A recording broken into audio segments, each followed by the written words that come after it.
And salutations, listener. It is I, Eric J. Chucci, joined here as always by my friend, Dub Boy. Ran out of steam, did you? Man, I had such a strong intro, and then I was like, fuck, I don't have a joke name for the boy. You want to start again? No. Hey. This is, thank you. This is the Two Nerds Podcast, where we're all professional. Couldn't get through the sentence. Before we get started, if you could hit the like button, that'd be great. I'm going to assume you're already subscribed to us, but if you're not, go ahead and hit that too. Most importantly, share the videos. Most importantly, hit the like button, but then share the videos. And if you don't hit the like button, share the video. I mean, I don't know why you're not doing it all. It just takes a second. Listener, if I'm being frank, on every video I watch that I don't hate, I hit the like button. Because I know it helps out the YouTuber who uploaded it. Unless it's somebody else's work. If some dude uploaded, Kanye West Stronger, I'm not watching it on his official Vivo channel, and it's just some guy's upload of it with the lyrics, I'm not going to hit the like button on that, because you didn't do anything. But if it's an entertaining video lyrics. Written by Kanye. But he typed them? Well, shit. Still not worth my YouTube pennies. Anyway, expect me to get off track because I am in the beginning stages of the illness. We're recording this on Saturday night, actually, because I imagine I'll be well fucked tomorrow. Yeah, by tomorrow night when we usually record, you'd basically be fucked. If the beginning stages here are any indication. Now, Ultimo, I hear you mouthing questions. Hold on one second. Have we yet mentioned how delightful Shining Masato is? The Super Blizzard band who did Let's Get Hardcore, which is our theme music. And many other good songs. That we often reference. You would get our jokes better and probably like us more if you went and paid him for music. Plus, you'd get some awesome games. I mean, the company he works with, the people he works with, and his own projects are fucking great. I should do some Let's Plays of them. Yeah, do Joy Lancer. I want to see that. Yeah, oh man, there's some updates to it. It looks really hot. But, yeah, we'll do that in the near future, once we're done with Forever's End, I think. Sounds great. Sounds excellent. So that question on your lips, Ultimo, is why are you recording this Saturday and talking about the topic that I can see here in the header when the WWE pay-per-view Fastlane is on Sunday? And traditionally, we here at the Two Nerds Podcast are committed to bringing you fine bitching about WWE wrestling each and every month. Well, problem is, listener, that one of our number, White, has reached the end of his rope regarding the E. For now. I mean, let's be perfectly frank here. I'm not going to pretend as though, this is the first time I've been okay, I can't. And I'm crawling back months later well, what's going on now? As I said before, and as we've said before, that's what started us on this podcast. We came back to the E and went, this is damn fine. We should talk about it to the internet. But after seeing NXT, after seeing wrestling I liked. And with a budget, and on television where I can watch it on my couch. And not from the 80s. The early 90s. It was too good. It shone too bright, and he is blind to the other options now. So, from here on out, with the exception of WrestleMania, and until further notice, we're going to be covering NXT Supercards, their takeovers. Yeah. Instead of WWE pay-per-views. I'm not going to be watching them unless the boy happens to watch it in the room I'm in. I will watch WrestleMania. Because it's WrestleMania. I'm watching Fastlane tomorrow, because I started the network, and I will make it at least 1 year, damn it.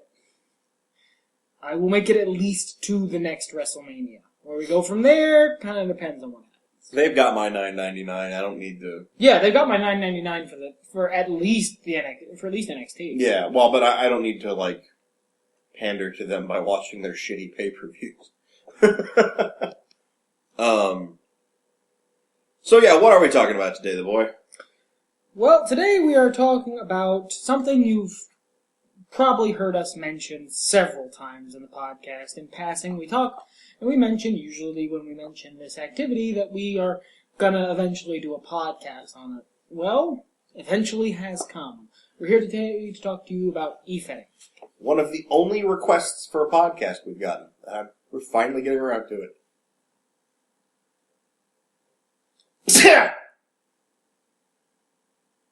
I gotta blow my nose. It's fine, I'll just edit this out. Yeah, I figured. Butts. I'm gonna make a really loud noise, and then 5 more seconds of silence. Well, a couple seconds of silence. Just give me the go when you want I really like how that looks on the capture. Like an angry caterpillar.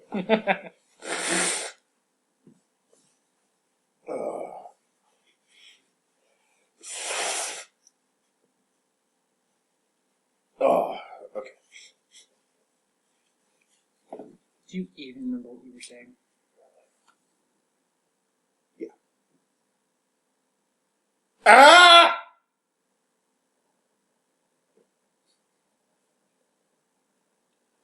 So one of the only podcasts that's actually been requested of us by the fans, by Adam, you cute little Canadian mensch, was to talk about e-fetting. Specifically, my Fed NGIW. But let's get to that in just a second. Now, you started an NGIW, right? Yeah. Yeah. I believe dragged kicking and screaming by me.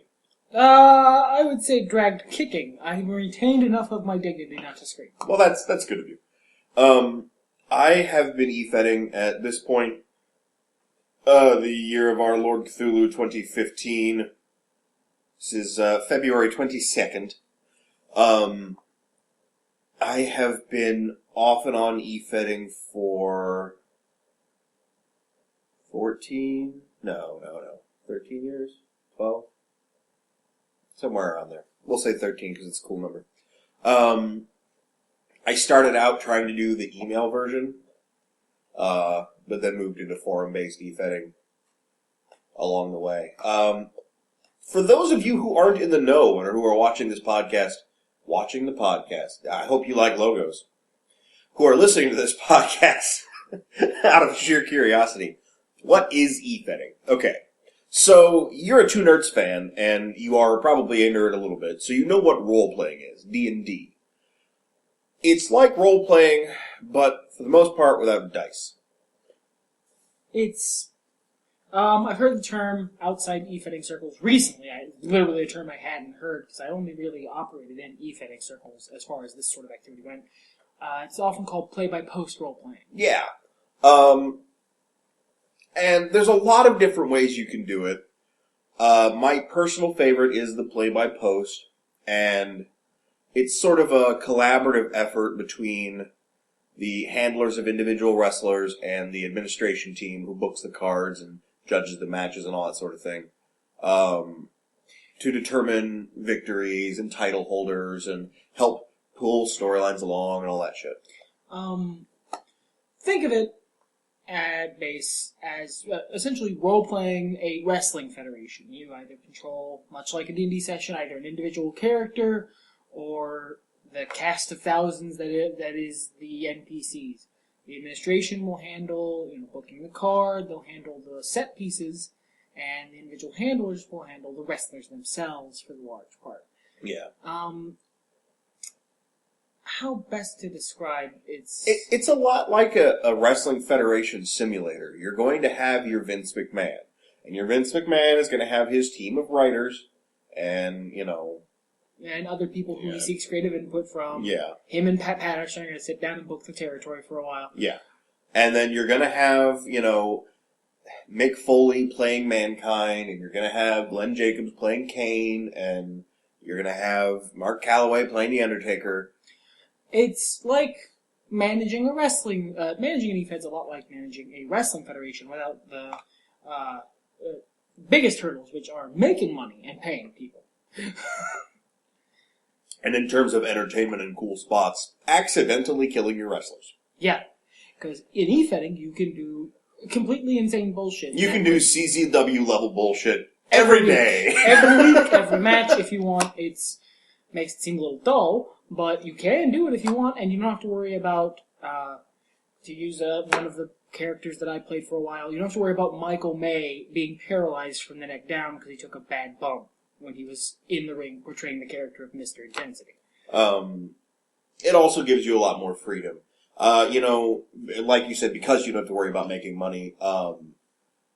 Whereas in the real world, Pirate Paul Burchill did not get over, and thus made no money, thus the gimmick was broomed. In an E-Fed, if the handler is committed to it, and if the handler wants to keep going, then they can be Pirate Paul Burchill for the rest of their lives. Now, depending on the way the E-Fed works, and this is the way the E-Feds that I'm more fond of work, if nobody likes Pirate Paul Burchill, including the manager, you're probably not going to win a lot of those matches. Because ordinarily, the way a match is judged is based on the content and quality of your play-by-post roleplay. And your job is to get over with the fans. The fans, in this case, being people who are judging the roleplays. Judges usually are the person who's running the Fed, sometimes not. Sometimes it's a few people, sometimes it's the person running the Fed by themselves. But whoever's judging your match, your job is to get over with them. Yep. It's a lot more like the wrestling industry than you'd think. Just without the two biggest hurdles of making money and paying people. Yeah, and then the second hurdle of medical stuff. Right, because people still get upset, too. I mean, there are people who take this shit seriously. And, you get divas backstage, and I don't mean, lady wrestlers. I mean, drama queens. That's the word I was looking for. You get people who get irate over decisions, and I've been that person before. I've been that person before. Yeah, you get really attached to characters, and when something goes awry. Especially because it has a competitive aspect to it. Yes, that air of competition, because it's not just a job. I mean, you'll still have this in regular wrestling too, obviously, but because you're not getting paid, because this is a hobby and you want to be the very best. When somebody tells you you're not the very best, you don't even have, well, at least I have $1,000 to fall back on. It's more like, well, shit, what have I been here then? What have I been doing here then? But yeah, because there's a competitive aspect to it, and because although this is a weird dichotomy, a weird split from actual wrestling, the matches are way more often a shoot than a work. It's way more often that the people role-playing are actually genuinely trying to beat each other. Like, they're trying to put forth a better effort and win the match, rather than both having pre-decided who's going over, who's going to win the match, and then telling a story based on that. Those happen too, obviously. Sure. But a lot more often, because it doesn't involve actually beating people up, the matches are a shoot. They are an actual competition. It's a writing competition, not a physical competition, but they are. And I feel like that injects sort of a different dynamic into things. Somewhat. I mean, people still jockey for card position in real life, but it's a lot more backstage politicking and in-ring performance and money draw than it is. How good the rights you do. But it's an excellent creative writing practice. It's a great way to make yourself, if not necessarily a better writer, then better at meeting deadlines. Yeah, there is that. I haven't been... I've been involved with the e-fetting hobby for, as I said, 13 years approximately. But I haven't really been role-playing as a role-player, just, a guy who has a wrestler, much.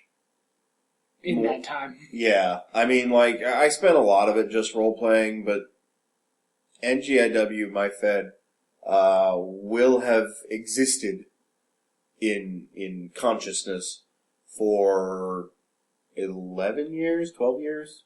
I think we're at 12 at this point. Yeah, 12 years this June. Active for 11 of those, it's not currently. Well, probably about 10, off and on. Yeah. Yeah, I'm currently on a extended hiatus for reasons which might get into. But most of that I spent managing a Fed. Now, I also role-played, but those characters were there as kind of like really fucking important NPCs. Not enhancement talent. They weren't jobbers, but they existed to help get the other handlers' characters over for the most part. Or give somebody for other handlers to play off of. I mean, there's a lot of times I worked with other people who didn't have the kind of cloud of friends around them, or didn't have people clamoring to work with them. Just to help them get integrated with the Fed and the people there. There's a lot of times I didn't, too. I'm not going to pretend I'm Mr. Nice Guy. But, no, I believe you were once referred to as the most terrifying man on the internet. I for a long time, for about 8 years, not literally, I'm sure, but in my little corner of the internet, I was the most terrifying man on the internet. I don't know why. I don't know how you can find me intimidating. Remember, I'm the moderate, you're the extremist. That's how it works here on the podcast. You're play-by-play, I'm color. That's how it works. But, so I can't really speak much from the position of a role player. Those thoughts are, that mindset is so buried in the past that even last year, for a period of about 2 months, I had a golden opportunity to just roleplay, and it was beautiful. And I won all the everythings. Because, unlike many people in the role-playing hobby, he's a published author. Self-published, but still... Self-published, but still. Still, so, there's actually this is anecdote time here on the Two Nerds podcast. A little while, maybe I think it was like 5 months or so before NJW finally closed its doors this last time. Yeah. It was in that period where White could just roleplay, and he was actually trying to win. Normally, he's not so much. No, he's just trying to put on a good story. Yeah, trying to put on a good show.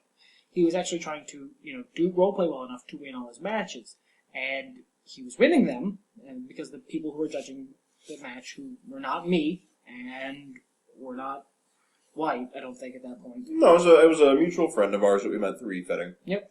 And liked his stuff enough that he was basically winning all his matches. And someone was like, "Oh man, I'm really sad. I'm really sad I lost this match." They were talking about how they got like really beaten, and someone made the joke of, "Yeah, was it me who said that first?" It's either you or our dear friend Die. Yeah. It was either me or Die. I forget which. Said, "Yeah, you sort of fell prey to actually trying really hard, White." He's not usually around. Thank you for tooting my horn that I do not have to. I'm being honest, okay? Well, I appreciate the podcast is about honesty. But what I was leading to is I haven't had the mindset of a player for a long time. So can I ask you for the listener? Because I have been nothing but a player. I did some very light work in the management side of things at a couple points, but nothing heavy. I mostly just have been a role player. So what's that like? Like, as compared to D&D? It's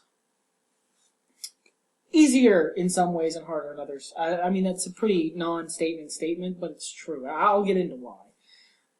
It's easier because when playing D&D, there is sort of a time limit on your ability to make decisions, try and make a good story.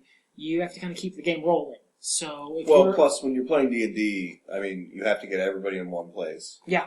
Well, that's a different thing. Yeah. That is way convenient, but you can also play D&D online. Oh, that's true. That's true. But in D&D, there's only so much time you can think over a decision. And it's like measured in the minutes.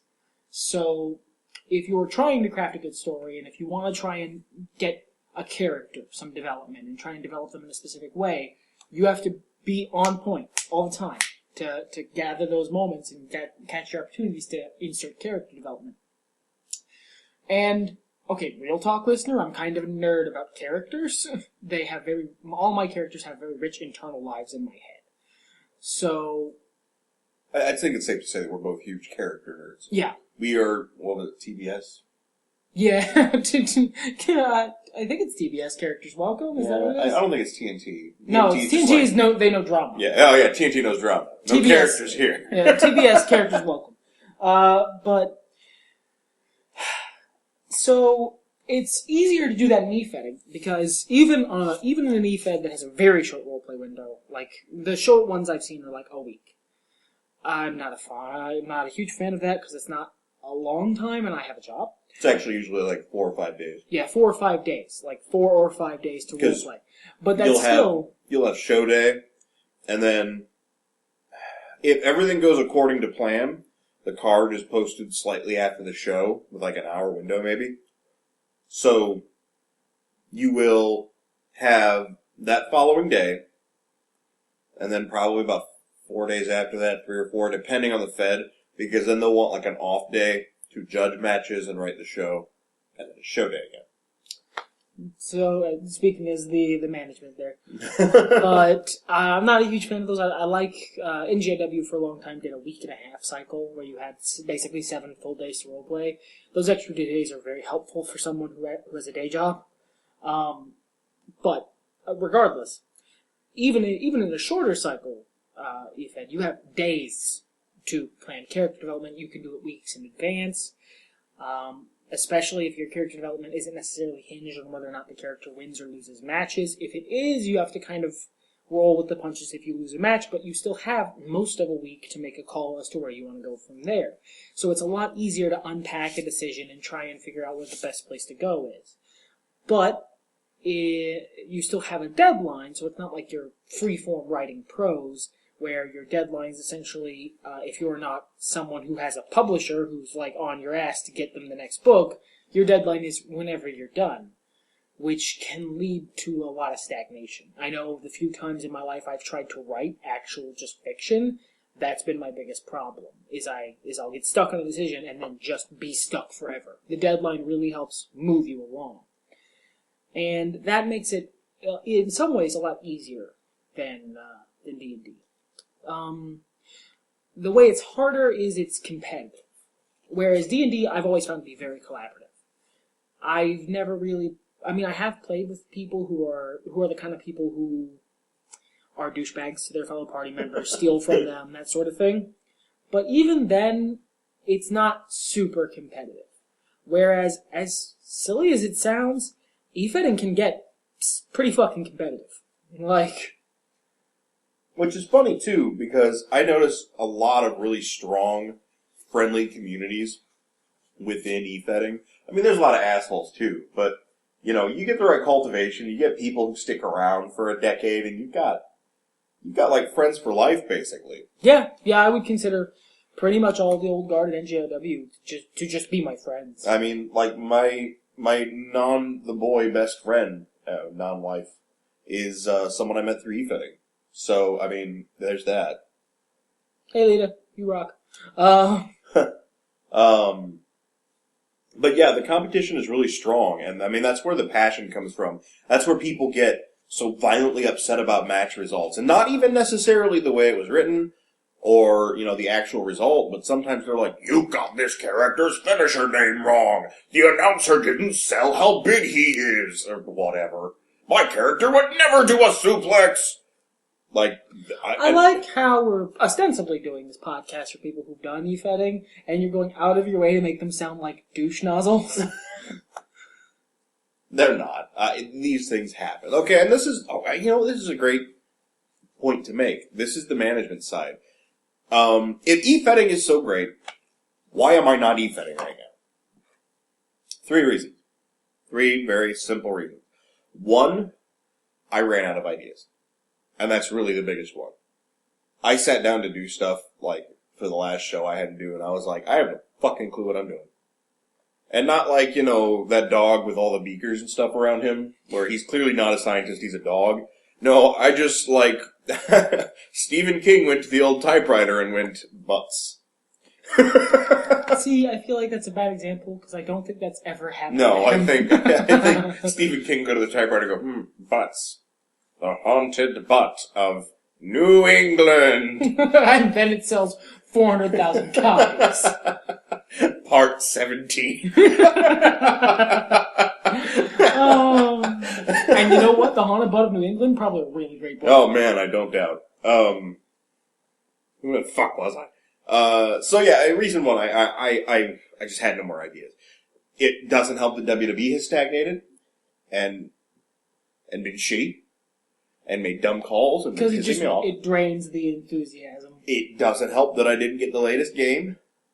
I can't remember the last time I didn't get the WWE Game of the Year around launch time. Yeah, no, neither can I. And it's been at least since I've known you.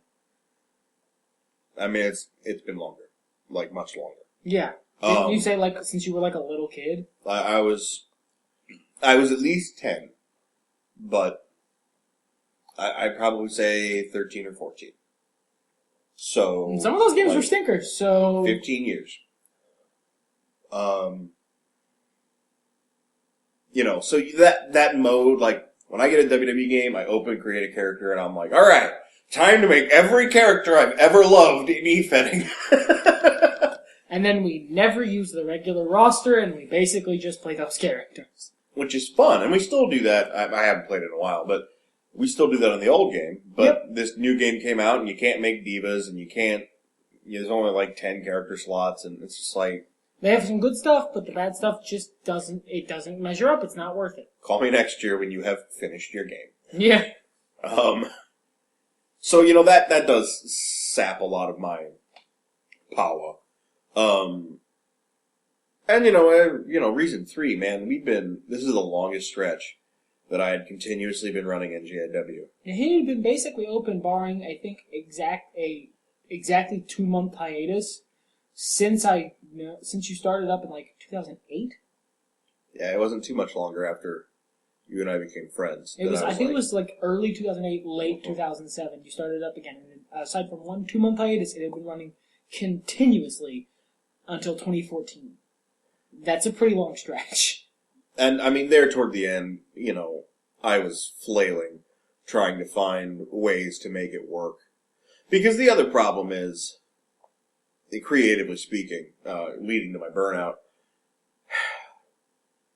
when you have a roster of characters that stays the same, and this is kind of like the WWE in that sense, when you have a roster of characters that stays the same, especially a small roster, not that NJIW's roster was too small toward the end, but, a lot of times we were working with like 5 handlers. Maybe 6. 5 reliable handlers. When you've got that small of a group of people, especially if there's characters they really love, you're going to have those same 5 characters taking dance partners and training them. And once they've all done a round, well, I guess it's time to start over again. And it becomes hard to create new and interesting stories. Even between people who have a lot of chemistry, it's just like... We've done this. Yeah. We've done this to death. How many more times can we see Dude A beat up Dude B or vice versa? These two dudes have been beating each other up for literally years. What new can you inject into Randy Orton versus John Cena? And the answer is there's not. At a certain point, there's not anything new that you can inject into Randy Orton versus John Cena. There's just not anything new you can inject there. So, that caused a lot of issues too. I even had some cool ideas that I really wanted to run with, but I burned out. Reason 2, hey listener, you're reason 2. Yeah, like this is the part of the podcast where the people who love the podcast and used to e-fed with us feel very conflicted because the podcast just started to take up more of our time. Well, not the podcast. I really want to grow this channel. Yeah, the podcast and the associated channel. Sure. Your Let's Plays, the various other things you want to do, the other stuff we want to do that hasn't come to fruition yet. My books. And my work hours jumped up too. I mean, so non-e-fetting stuff. Because it takes up a lot of your time. Got in the way. Even as a role player, alright? A role player, let's say you're in a weekly e-fed because that's the common. That's what most e-feds are. Yeah, it's usually weekly. You are going to spend... One of the many reasons I haven't joined another one. approximately 2 to 4 hours writing role plays for that week. More, exponentially more if you're in a role play back and forth with someone who's prolific. Yeah. Or if you're having a lot of fun with a friend, creating stories. But let's say approximately 2 to 4 hours. That's your average. If you're the manager and you've got, we'll say, 10 handlers, that's a safe amount. You have to write all of the role plays they wrote.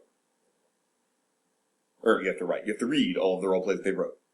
You have to get in touch with them to see what they want to do with their matches and their storylines. You need to get a feel for the people. I mean, it's a managing situation. You know, you have to take the pulse of the public. There's board maintenance stuff, moving around bios, approving new applicants, cleaning things up. General board maintenance, which happens. Updating title histories, taking time to code the fancy cards and this and that. I farmed out some of this shit. Like, our wonderful pay-per-view graphics, again, that was Lita. But, and I think Lita updated our title histories too. But, a lot of other stuff, you know, that takes up time. People also come to you because they'll need advice. You know, they're like, hey, I've been losing matches lately. What can I do? Hey, I've got this idea for a storyline, but this person's hard to approach. Can you make it work with me? Hey, I thought of a really cool spot in my match. And then you have to spend, when match day comes, or when show day comes, usually around 6 hours. I mean, and that's when I was doing shorter results. That's assuming you're writing the whole show by yourself. Well, a lot of people do, actually. Yeah, a lot of Fed runners write the whole show by themselves because the other option is to farm it out to the members of the roster to write matches on the show. And I have yet to see an E-Fed where that works regularly. We're not living in an E-Fed boom. When I first got into E-Fedding, we were in the E-Fed boom. Online gaming wasn't huge. It was like LAN parties and shit. Playing Quake over the internet. You know, it wasn't the MMO wonderland that it is now. So people were turning to forums and shit like that. And social media wasn't anywhere near as strong a presence. It was the times of LiveJournal and MySpace. Instead of, you know, Twitter, Tumblr, and Facebook. So it was harder to connect with people. Forums were huge anyway, and wrestling was going through a really strong phase. You know, it was the good, strong portion of the Attitude Era. Like, just before it started to peter off, and then after. So wrestling was huge. Forum role-playing was huge. And there weren't other distractions. So, you know, when I first started in FIW, Full Intensity Wrestling, I will Have try you actually to told them what remember. NJW stands for? NJW stands for Neo-Gothic Industrial Wrestling. Trivia time! Neo-Gothic Industrial Wrestling takes its name from something Mills Lane said in Celebrity Deathmatch regarding Marilyn Manson. I believe he was fighting some sort of country musician, and Mills said, "Alright, he's a little bit country, and you're a little bit Neo-Gothic Industrial rock and roll. And, but I want a good fight." But, yes, so that's what NGIW stands for. It's also a word in, like, some sort of Middle Eastern language.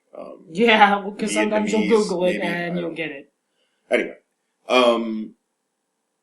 Full Intensity Wrestling, FIW, that was where I got my huge start. Like, there were other feds, I don't even remember at this point, but FIW is where I grew up. So they would have a full team of writers do all these matches, and we're talking about like 6, 9, 12, 15-page epics for weekly shows.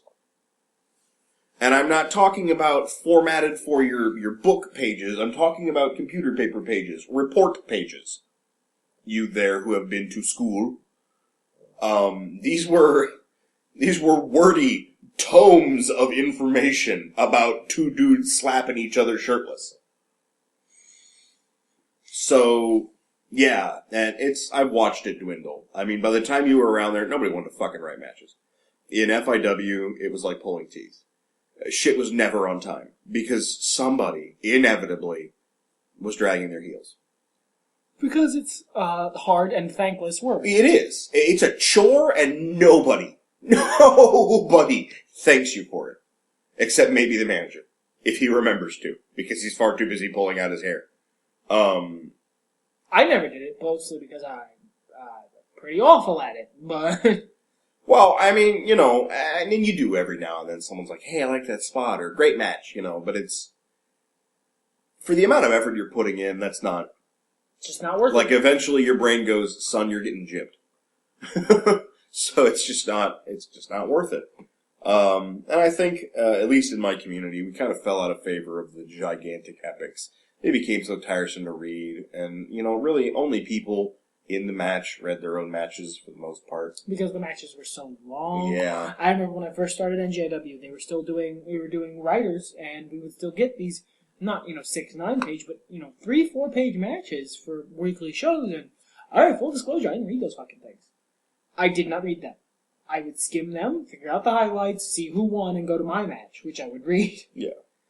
Because that's pretty much what everybody does. Ain't nobody got time for that. No. Shit. Unless you're, like, in high school and you have nothing else better to be doing, ain't nobody got time for that shit. What the hell were we talking about? What led us here? Talking about beefheading. It's true. You're fired from the podcast. It's true. You were talking about how it changed from when you got into it and how it became troublesome to continue on with. You mentioned how long... Oh, we were talking about reason 2, how much time it takes to do this sort of thing. Yeah. When I was writing shorter results, it took me 6 hours. And that's when I was writing like a couple of paragraphs that I would string together with some dialogue to make it look punchier. I had, again, that mutual friend of ours, we can talk about Near. We like Near. Near's great. It's Near is short for Mjolnir. I don't think he's literally Thor's hammer, but weird shit has happened. I've never seen him, so he might be. Yeah. But he took up writing the show, and I don't know how the hell he did that because his career kept him busy. He is a very important, busy real person career, and he was writing like full shows, like 3 to 5 page matches, easy. For every match, every week. It was superhuman. It was scary. And he was also one of the most prolific role players on the Oh yeah, no, it didn't take away from his role playing at all. This guy had a fucking passion.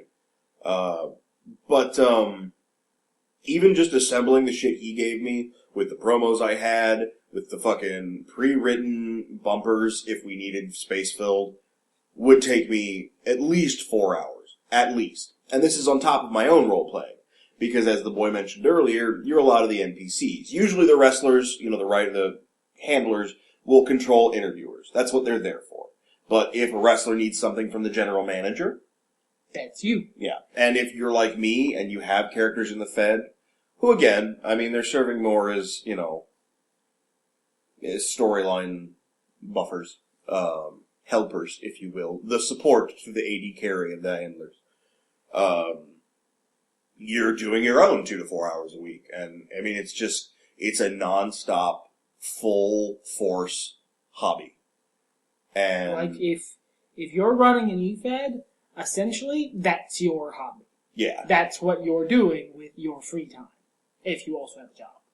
And I wanted to do this channel more.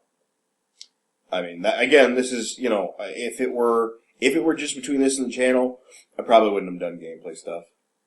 But because I was also burnt out, just out of ideas, it was like, well, I can sit here and chip away at this stone wall, or I can go do something fun that's interesting. Else.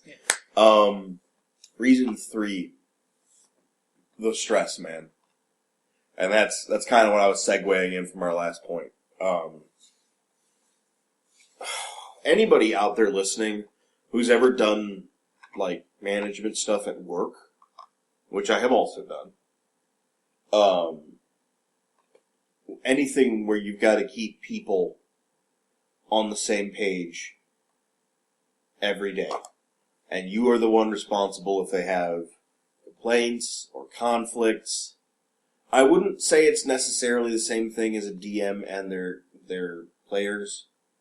It's usually a smaller group. Yeah. It's usually someone you're talking to in person in that case. Over the internet in person, real time. You're talking to them real time. Whereas that's not always the case. No. You're talking to them in personal messages, and things take longer, and it gives people more time to stew and for things to get misconstrued. Yeah, talking over text and stuff. I'm sure there's ways to go around that, but not everybody wants to Skype you, and I don't want to Skype you, so I'd be more than happy to hand out my phone number to text people, but not all of our e-fetters are in America, so... Not terribly convenient. No, that's... To text someone who lives in Canada or international England. the fucking rates. But it is really stressful, because, at least for me, I want to do right by my players. I want to make sure they're having a good time, and while I would hate for a pastime that is competitive writing to become Little League Soccer, where everybody's a winner and we all shake hands at the end, and nobody goes home in second place because we're all first place, somebody's got to go over. Yeah, I don't want them. I don't want my players to be unhappy about that. I would rather they understand and accept. But sometimes it's hard. Like we were saying earlier, you get so passionate in these characters. I mean, imagine this, okay? No, I think I can do this. As an author, as a creator of anything, and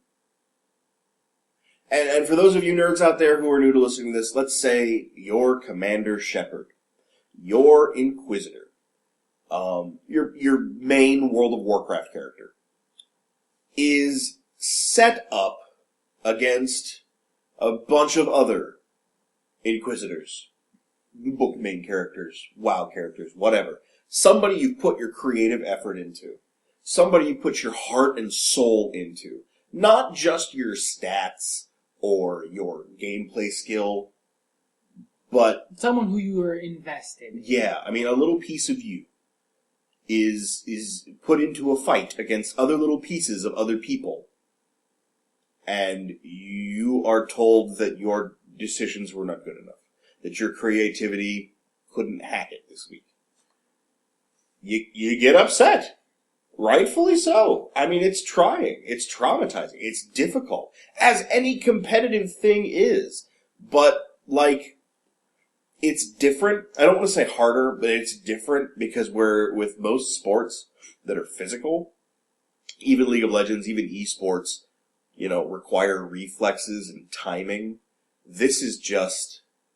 opinions, man. This is just that nebulous sort of feelings. So...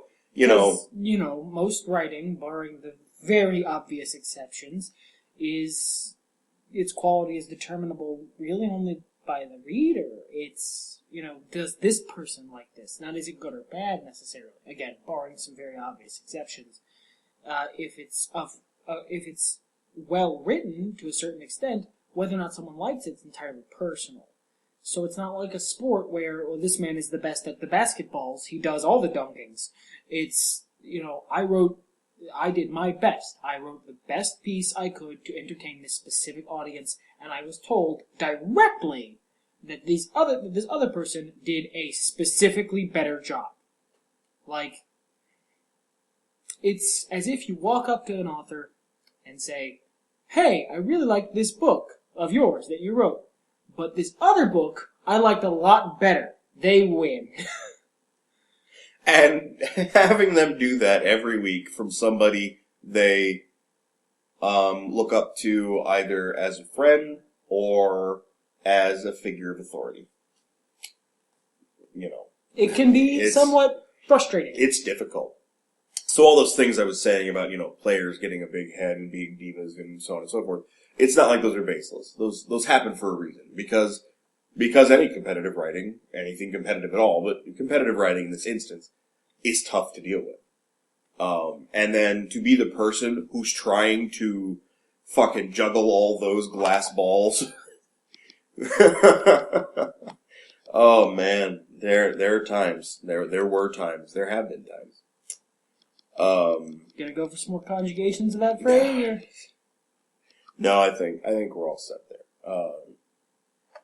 but it's also rewarding. Yeah, we're making it sound all doomed. Yeah, I mean, like, it's, well, and I'm coming from a place where, I think this is a perfectly good transition point. I have been, over the last few years, grinding like a worn-down brake pad against the axle of e-fetting. And it's only getting worse and worse and worse as time has gone on. And this is why it has ground me down, despite being something that sounds kind of fun. But let's say we replace that brake pad. And NXT has done a lot to, Indeed. 2 shows we have watched, listener. Yeah, I mean, my God. Good it's wrestling. an hour long. It's only an hour. Good wrestling did that weird thing where it, like, touches me on the lip, and my lip goes, boo, and it's like, shh, it's okay. I'm here now. The listener can't hear you when you No, whisper. it's fine. They're peaks. So, what is good about e-fetting? What is fun about e-fetting? As a manager, and this is shorter, as the general manager, the booker, just, if I can borrow a phrase from the A-Team, I love it when a plan comes together. Some of my favorite memories, too, of e-fetting in the early days were my swerves. Not Vince Russo style, why would that ever happen? Not M. Night Shyamalan. But just like the actual traditional sort of, I did not fucking see that coming. When Vince McMahon was the higher power. That's generally regarded as a pretty Russo-y swerve. Whatever, it was a good one. It was me all along, Austin! Like, I would compare that to DDP being the one stalking The Undertaker's wife as a bad one. That was bad. But it led to an amazing heel gimmick. Yeah, I was, but, when I got to pull those off and to actually see the reactions of people who were like, oh my God, what are we gonna do? This is so crazy! I had, as a player, the best times for me in e-fitting were when I was doing something that was incredibly satisfying from a character perspective, when I was telling a story that I felt was reaching people. Oh God, yeah. That was probably the best for me. I mean, I really enjoyed reading really good matches. I enjoyed winning, anybody does.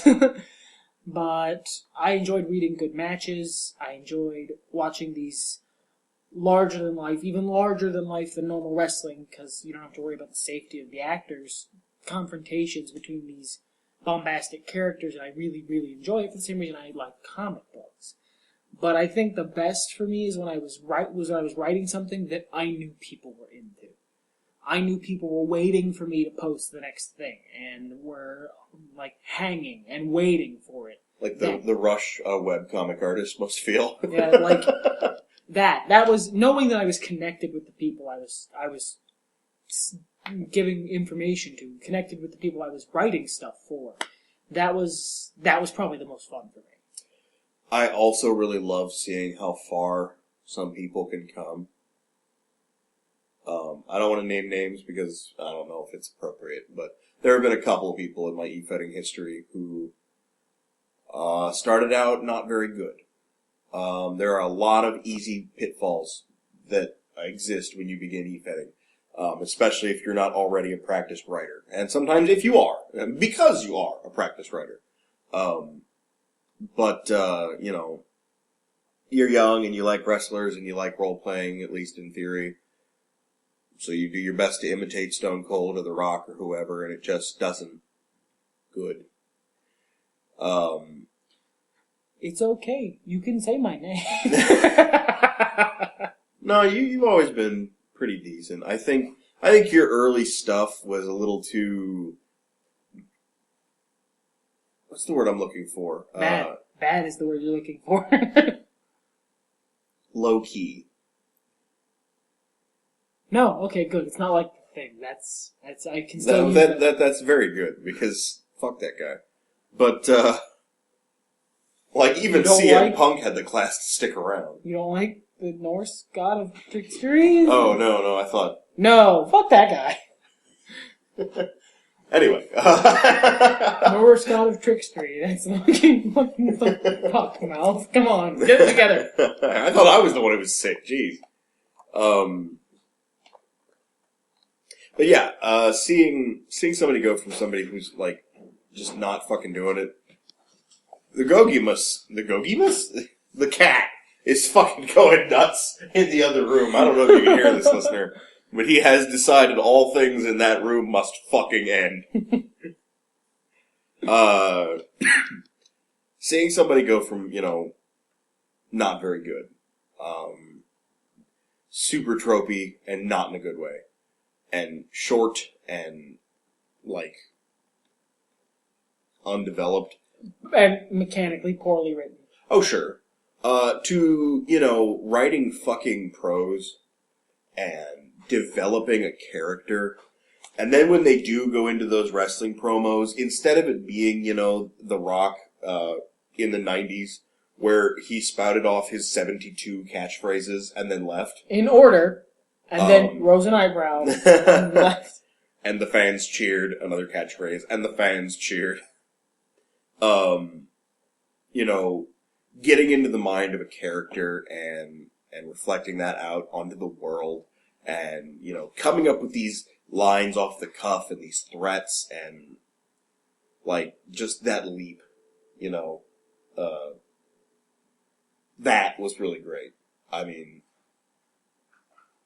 being able to help somebody cultivate their own skills like that and then seeing the fruits of that labor.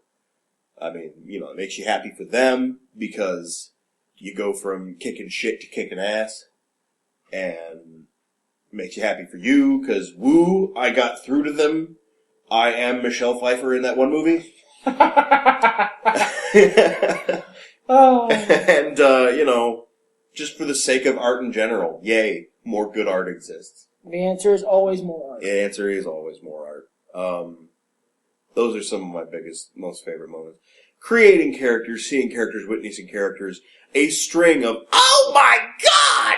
Moments in a pay-per-view match where shit is exploding everywhere. Alright, I feel like you should throw up a little warning 2 minutes beforehand in the annotations. Turn your headphones down. I'll normalize it, it'll be alright.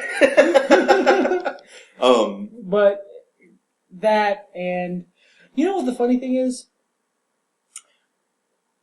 There are EFED characters who, because wrestling is ultimately a story, obviously I'm not necessarily impressed with the athleticism of these fictional beings in the same way that I would be like Dolph Ziggler or Cesaro in the ring, but there are characters who I love just as much as I love any character from the WWE.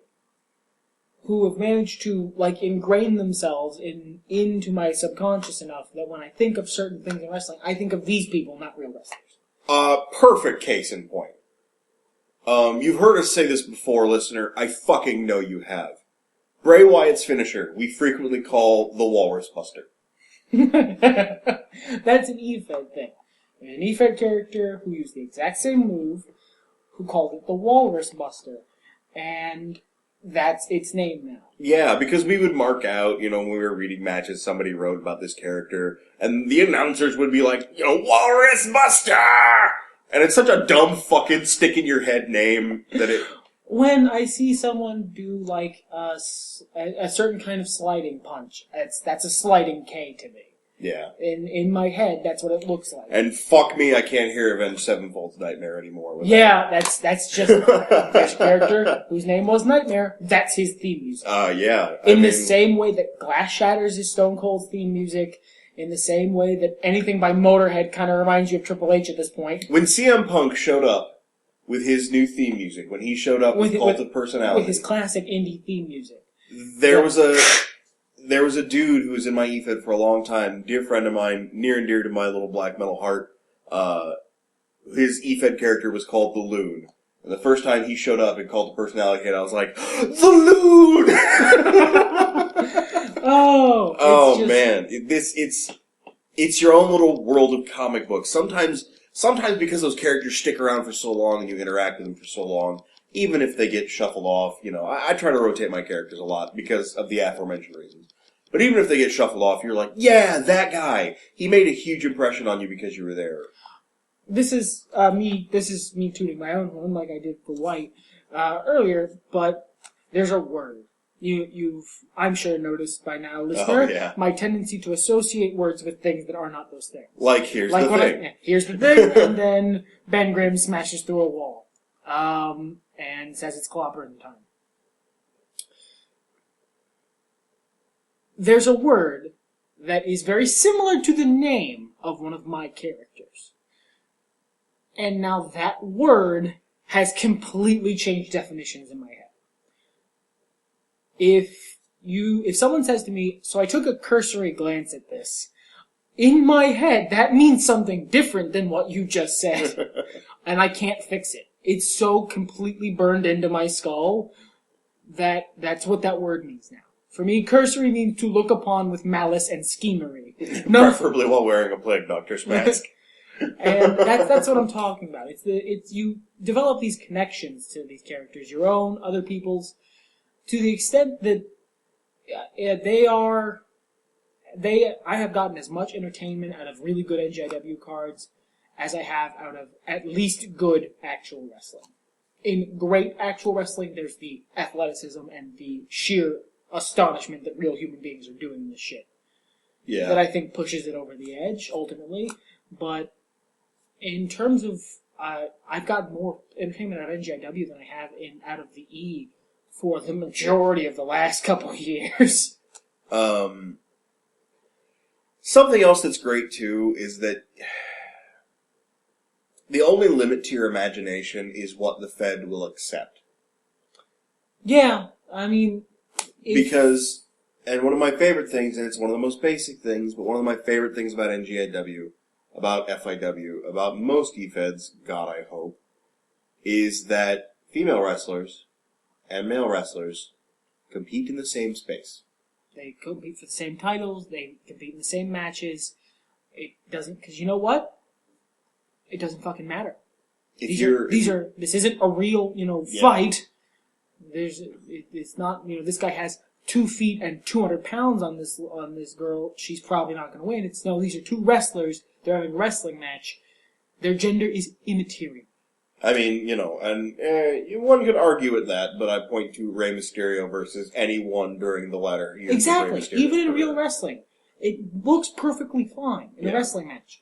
The WWE is unwilling to do it for legal reasons. Yeah, the WWE. I'm not even going to pretend as to why. I don't care. It's their decision. It's their decision ultimately. But it looks fine in real wrestling. So I would love to see more of it in real wrestling because it's perfectly believable. But you can have that in e-fetting. Because there's no moms to piss off. Basically, many of NGIW's main event champions have been women. I want to say most, but I think that might have tipped over in the last couple of years. We haven't had a lot of female wrestlers on the upper card lately. It's just been, it just hasn't been... Yeah, it just hasn't been. Some of my favorite wrestlers have been some of my favorite EFED characters have been, upper card female talents, like Ghost. I still love Ghost. Ghost was amazing. I don't want to sit around and just talk about how certain people are amazing, because I will inevitably forget somebody, and... Yeah. I don't want to do that. But, I can say pretty well with conviction that there isn't anyone who stuck around at NGIW for any length of time whose work I did not really, really enjoy. Most of those characters, if not the handlers, most of those characters I remember. From Eon Knight... Oh, God. To... fucking awful. Whatever, he was on the Cinerina. From Eon Knight to... oh God, who's huge? Siren. To Dante Coles. To Two Dope. To... what's his name? Sticky's guy. Gus Ricklin? Yeah, Gus Ricklin. Sorry. Fucking Gus Ricklin. I think of him as rated, because I know it's... Oh, yeah. Yeah, I mean, all of those people who pass through my door, sometimes I sit around and think, what happened to that guy? Because it's in the same way you think, whatever happened to Harry Potter? Like, after everything was done. Well, I meant more the handler, but yeah. Whatever happened to that guy I used to shoot pool with is sort of the place I was going there. But, we haven't really gone through any anecdotes, and I think that's because they're better read than talked about. And the stuff that's anecdotal that was like drama is probably better forgotten. Ultimately, it's water under the bridge, so... Yeah, it's one of those places, one of those worlds where you need to keep moving. The final question that I'm sure a lot of you are here listening for. White's doing a podcast on e-fetting and he's been away from NGIW for a while. What could this mean? Like I said, NXT has revived a lot of my passion. I don't want to say 100%, but I've got enough clay to work with. The problem is, I need to make sure it's something that I can work with that fits with my channel, our channel, my channel. They're my YouTube pennies, damn it! That's exactly what I was laughing at. And I'll spend them on what I want! Because I love e-fetting. I love it almost as much as I love pen and paper role-playing. And it has been a part of my life it has been a strong part of my life for over a decade. Stronger than role-playing, pen and paper-wise, has been sometimes. But I can't let it rule me anymore, because much like just writing matches, it's kind of a thankless job. Now, if it's a hobby, where I'm role-playing with my friends, and everybody's having a good time, then I'm there. So, I'm looking. I'm trying to figure out a way that isn't reinventing the wheel, but still accommodates everything we need. I can't put any hard deadlines on anything, but, and if listener, you've never been in an e-fed, pay attention to the space, I guess? I don't know. If you hear me start mentioning, hey, I started up NGIW again, Google search NGIW Envision. INVISION. That's the forums we use that will get you directly to the website. Or Neo-Gothic Industrial Wrestling. I think that takes you there, too. And that will get you to the website, and you are more than welcome. Yeah, the more the merrier. It's role-playing. It's fun. But for now, let one of the biggest passions of my life rest in peace. At least until, much like The Undertaker, it's time for it to rise again. And slam its face against Brock Lesnar. If Brock Lesnar puts in an app at NGIW. It's just a picture of him, like an obvious selfie, and then he types in all lowercase letters, I'm gonna fuck this fed up. I feel like Brock Lesnar's gonna come fuck that up. Must read. Yeah. This is gonna get good. Paul Heyman puts in an app, too. Oh, man. Anyway, listener. As he said, keep a weather eye on the horizon, as it were. You're not promising anything, but... I can't promise anything soon, but, I mean, like, two of the reasons have abated. Excellent. That's great news for me, because I have never been a part of an e-fed where White was not. And I feel like that makes it better for me. And everything's better when nerds talk about it. That was... Oh, that was super awful. You are fired again! You are double fired! It's just, hey... It's gonna be the One Nerd Podcast. I was trying to wrap this shit up. You wanna talk some more? You wanna fucking... Go ahead. Go ahead.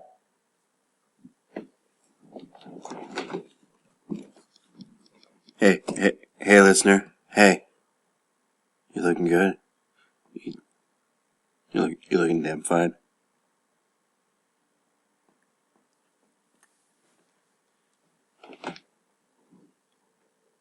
Okay, now I'm creeped out. Fuck it, let's get high!